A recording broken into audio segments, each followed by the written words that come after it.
السلام علیکم ورحمۃ اللہ وبرکاتہ۔ صاحبزادہ محمد طاہر آپ کی خدمت میں حاضر ہے۔ اذان بچے کے کان میں کون سی دینی چاہیے، فجر کی یا کہ ظہر اثر اور مغرب عشاء کے ٹائم جو اذان ہوتی ہے وہ دینی چاہیے، پہلا سوال۔ اور دوسرا، اذان دائیں کان میں دینی چاہیے یا بائیں کان میں دینی چاہیے، دو۔ اور تیسرا سوال، اذان بچے کے کان میں دینا کیا فرض ہے، واجب ہے، سنت ہے؟ اور چوتھا سوال، کیا اس اذان کے بھی آداب اور احکام ویسے ہی ہیں جو دوسری اذان کے ہیں یا کہ نہیں؟ اگلا سوال کہ کیا یہ اذان بھی ہم وضو کر کے دیں گے یا کہ بغیر وضو بھی ہو سکتی ہے؟ سامعین دیوکار، یہ سارے سوال سماعت فرمائیں، غور سے توجہ سے سماعت فرمائیں، اور جو ہمارے اس چینل پر نئے دوست ہیں براہ کرم اس چینل کو سبسکرائب کر کے گھنٹی کے بٹن کو دبا دیں۔ انشاءاللہ آپ ہمارے سبسکرائبر بنیں گے تو احکام شریعہ اور دینی مسائل آپ کو سیکھنے کو ملیں گے۔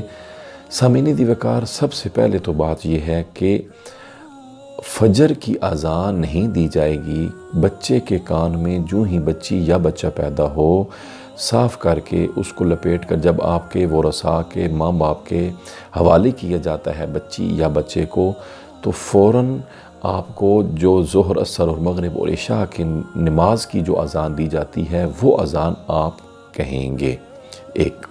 اور دوسری، کس کان میں اذان کہنی چاہیے؟ سیدھے کان میں، جو دایاں کان ہے اس میں اذان کہیں گے اور بائیں کان میں آپ اقامت کہیں گے۔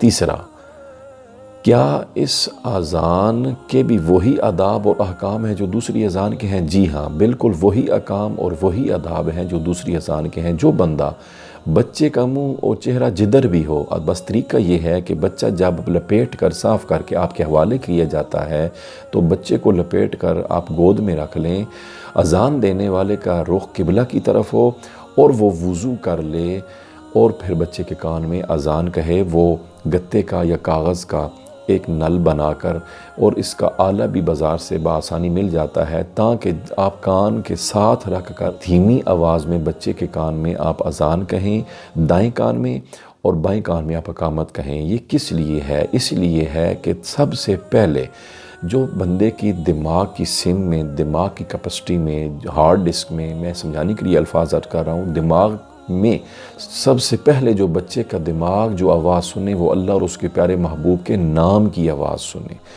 اور دوسرا اللہ کی توحید اور وحدانیت کا اعلان سنے، اور آمنہ کے لال حضور سید الانبیاء تاجدار ختم نبوت صلی اللہ علیہ وسلم کی رسالت کی گواہی کی آواز سنے۔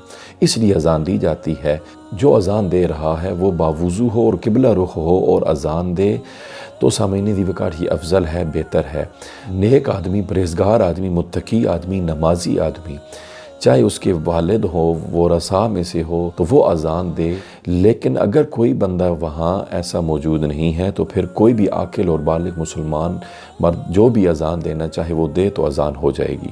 اگلا سوال یہ تھا کہ کیا اذان فرض ہے، واجب ہے، یا بچی کے کان میں اذان دینا سنت ہے؟ تو حضرت ابو رافع صحابی رسول رضی اللہ تعالیٰ عنہ روایت کرتے ہیں، جب امام حسن مجتبی رضی اللہ تعالیٰ عنہ پیدا ہوئے اور پھر جب حسین ابن علی شاہ سوار کربلا رضی اللہ تعالیٰ عنہ جب پیدا ہوئے تو حضور علیہ السلام دونوں شہزادوں کی ولادت کے وقت آپ حضرت سیدہ شہزادی کونین سیدۃ النساء مخدومہ کائنات حضرت سیدہ فاطمہ الزہرا سلام اللہ تعالیٰ علیہا کے گھر میں آئے تو آپ نے حضرت امام حسن کو اٹھایا، ان کے کان میں اذان کہی۔ اسی طرح جب امام حسین ابن علی رضی اللہ تعالیٰ عنہ کی ولادت کا وقت آیا تو آپ اپنی بیٹی کے گھر آئے، حسین ابن علی کو اٹھایا تو آپ نے ان کے کان میں اذان کہی۔ تو اذان کان میں کہنا یہ سنت مصطفیٰ ہے، یہ ادائے مصطفیٰ ہے صلی اللہ علیہ وآلہ وسلم۔ اس لیے اذان دینا بچے یا بچی کے کان میں یہ فرض واجب نہیں بلکہ سنت ہے۔ تو امید کرتا ہوں آپ کو یہ مسئلہ صحیح سمجھ آ چکا ہوگا۔